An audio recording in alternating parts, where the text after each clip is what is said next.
that action people are planning, wakisaidiwa na watu hawakuwa na sisi, ikivuja hii boma ya UDA haitaweza rudi tena, itasabaratika.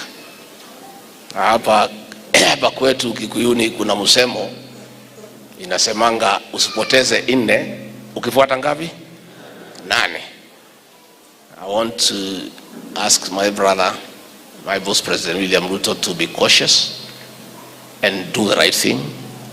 Let's keep our house together. Let us not be destructive. And let us not reintroduce the politics of betrayal. President William Ruto is the greatest beneficiary of the people of Mount Kenya destined for betrayal. Our people hate betrayal, and they are very unforgiving if you betray them. I ask my brother President William Ruto not to be tempted to go to that direction, because these people will be very unforgiving. When there was an attempt to betray him, the people of this region said, no, we don't like betrayal. We don't entertain betrayal. And for that reason, the people of this region stood with him to a man to express their displeasure at betrayal. If the people of this region feel betrayed, as they will, if we go into that direction, these people will be very unforgiving. That's just my advice. We're asking him to keep that promise. If he can't keep that one promise, nobody can trust him to keep any other promise. So it's up to him. It's up to him.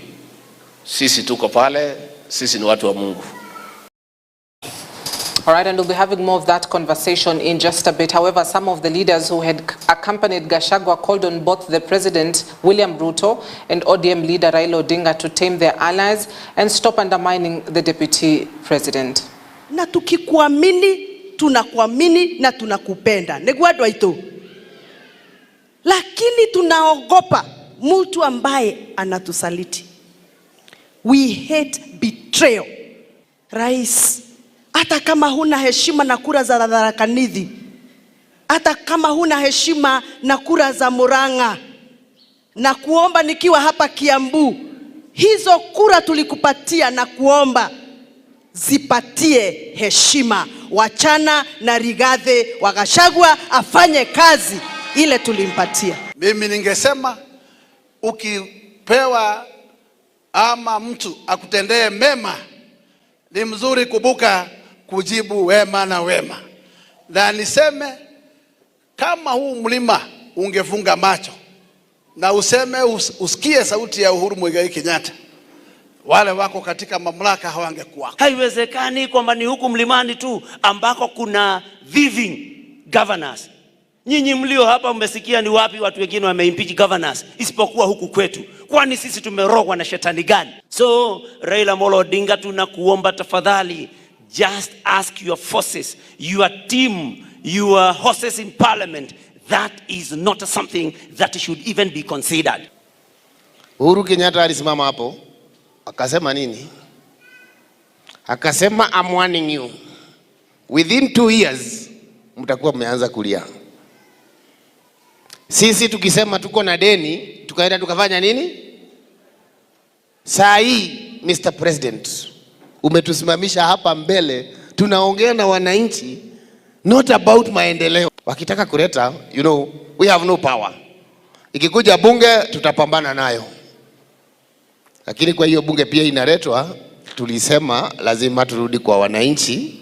Hawa watu ambao unataka kutumia kutoa naibu wako wa rais ambaye alisimama na wewe, unaweza kuwa unadhania you are impeaching Rigathi Gachagua, kumbe umeanza safari yako ya kujitoa kwa kiti wewe mwenyewe. Omba rais wetu directly, tunamwambia impeachment motion ikiletwa bunge, tunajua ni yeye anatumana.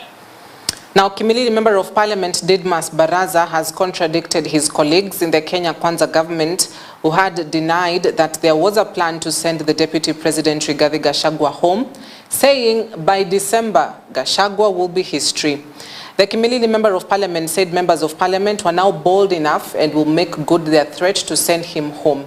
This coming just a day after the leader of majority, Kimani Ichung'wah, denied claims by the Deputy President that a plot had been hatched to impeach him. Rigathi Gachagua impeached himself 1 year ago. Juzi amesema sisi wabunge tumenunuliwa, ajitupeleka yeye nyumbani. Hakuna mjumbe ambaye amenunuliwa. Parliament of Kenya, the National Assembly, tumepata ujasiri kutoka kwa vijana wetu wadogo wale wa Gen Z, vile walikuja wakaingia bunge la kitaifa. Sisi pia bunge la kitaifa tumeamua tunakuwa huru, tumeamua kutetea demokrasia ya Kenya, tumeamua kupingana na maneno ya ukabila Kenya hii, na tumesema kabla mwaka huu ikwishe, Rigathi Gachagua, the Deputy President of the Republic of Kenya, atakula Christmas akiwa raia wa kawaida, ndio aendelee na maneno yake ya ukabila huko kwa kijiji yake huko. Huyu Rigathi Gachagua, huyu naibu rais huyu, ameenda kwao huko Karatina akafanya mkutano. Akaanza kusema ati Moses Wetangula hafai kuwa Speaker of the National Assembly ati kwa sababu watu ya Bungoma hatukupiga kura ambayo inalingana na cheo hiyo, nafasi hiyo ya Moses Wetangula. Akasema vile vile kwa Musalia Mudavadi, mimi naambia watu ya Bungoma, kuna maneno mingi ambayo tumesukuma kwamba serikali hii ifanye, ikiwemo Nzoia na miradi ya barabara mingi ambayo ilikuwa imekwama.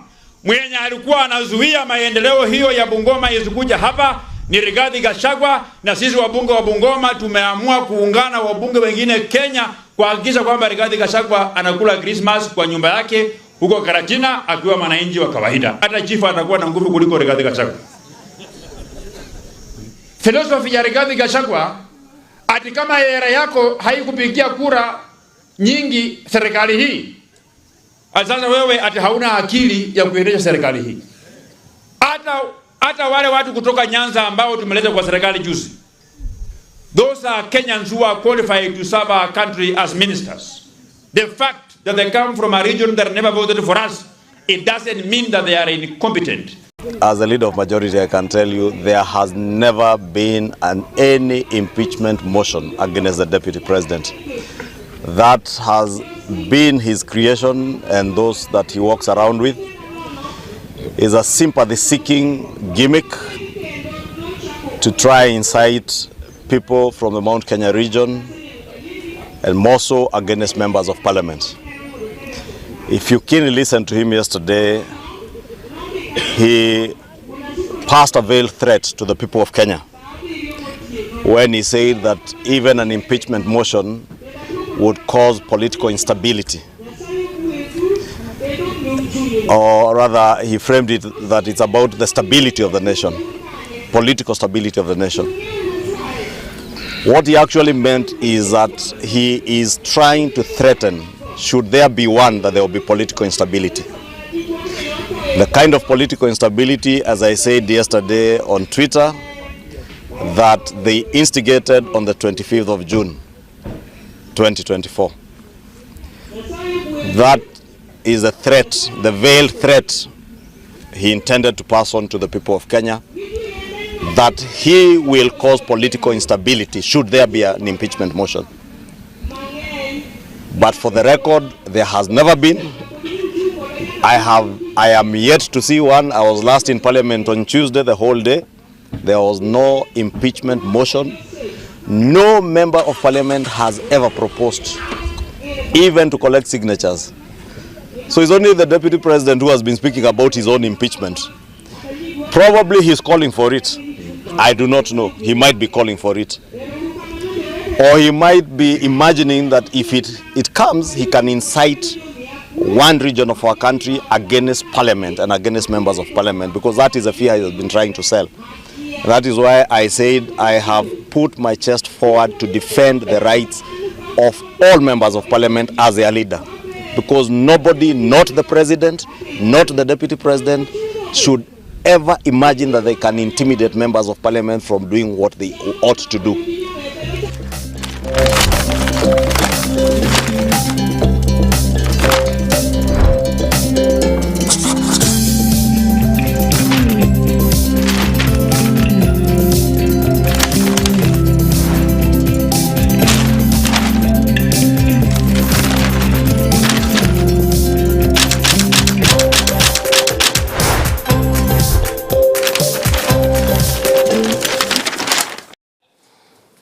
All right, to the newspapers very briefly. The Daily Nation this morning speaks of State House and Interior in 4 billion shillings secret spending.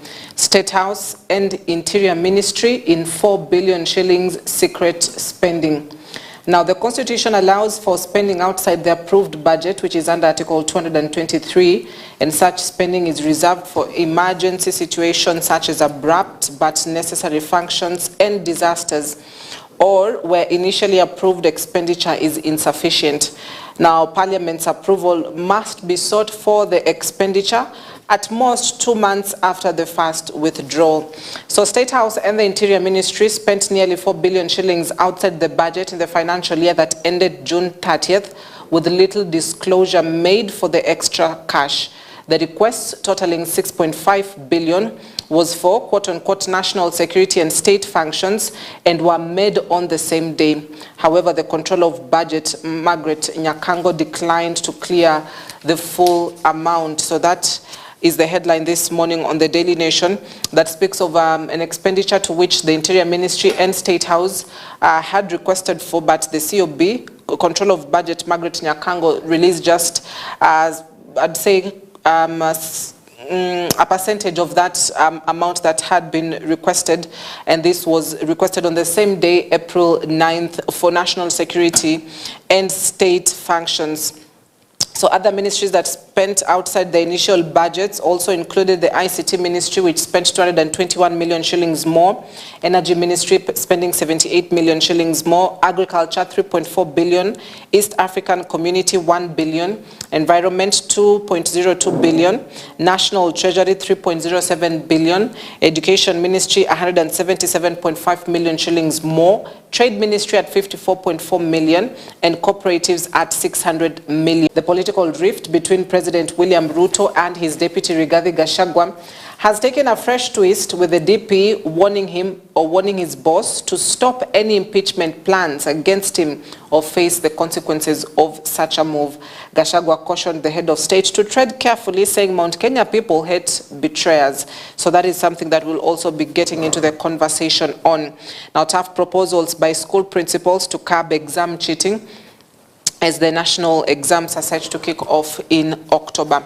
Now to the Standard newspaper this morning that speaks of Adani, state ignores better deals for JKIA. Now, state ignores better deals for JKIA. 2 feasibility studies on the airport's expansion, one by Adani and the other by the KAA, Kenya Airports Authority, returned 2 starkly different proposals and investment costs. And curiously, the government chose to go with Adani's, which was 27 billion shillings more costly than its own 211 billion shillings projection, totally ignoring expert opinion. So details continue to emerge over the JKIA Adani leasing agreement, to which the Kenya Airports Authority had its own report. The Adani company or conglomerate also had its own report, and it now reveals that the government chose to go with the Adani deal, which costs about 25 billion shillings more than what KAA had offered. Now, KAA had contracted a firm specializing in transport infrastructure and logistics to explore opportunities for JKIA's expansion and enhance aviation policy.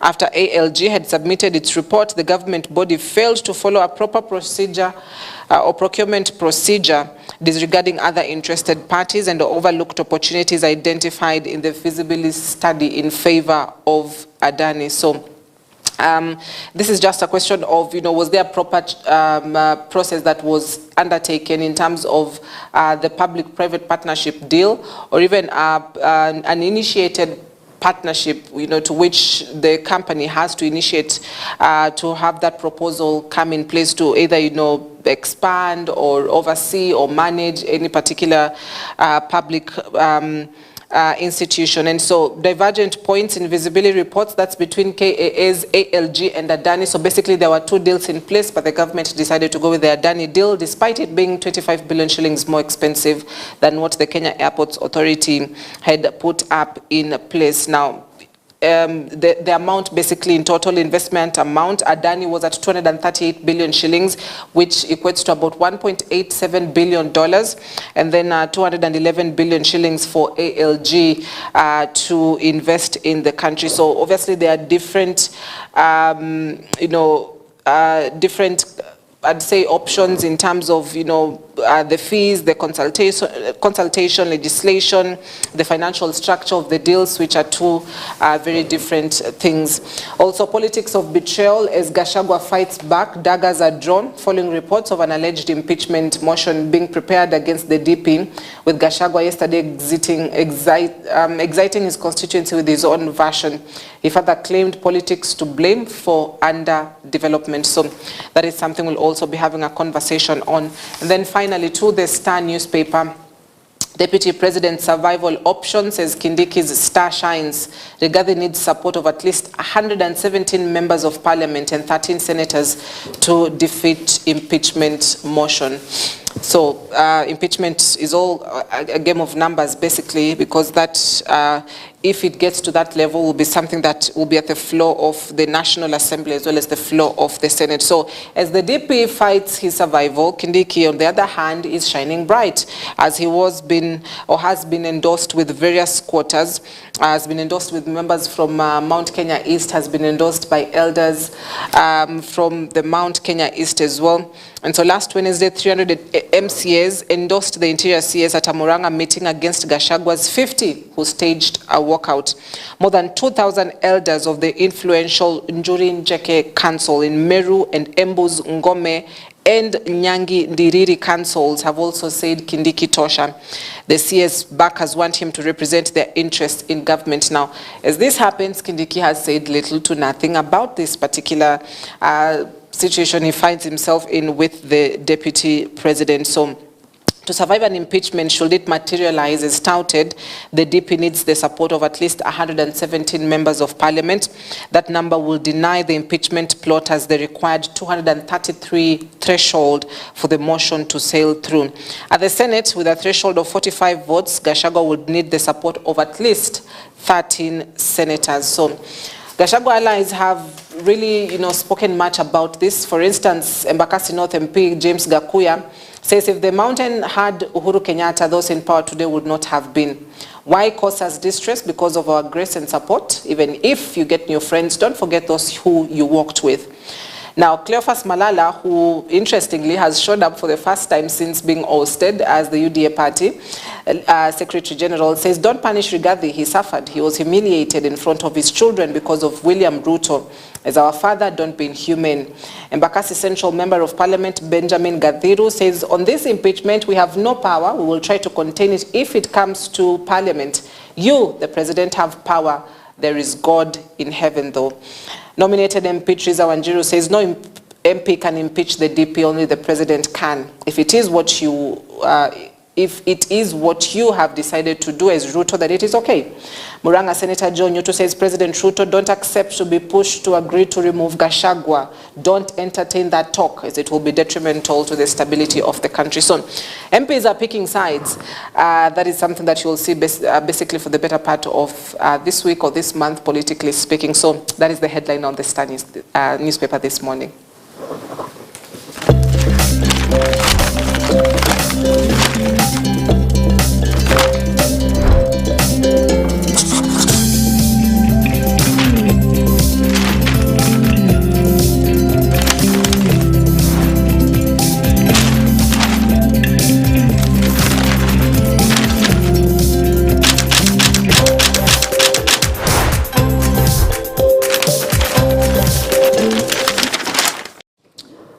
All right, so we'd love to take a quick breather, but when we come back, we'll be getting into the conversation this morning. A troubled deputy very unsettled for that matter as well, if anything is to go by the addresses that were witnessed in church on Sunday by the DP and his allies. Basically paints the picture of where we are as a nation politically.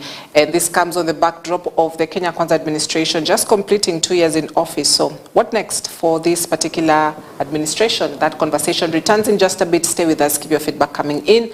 We'll be sampling them when we return. Don't touch that dial.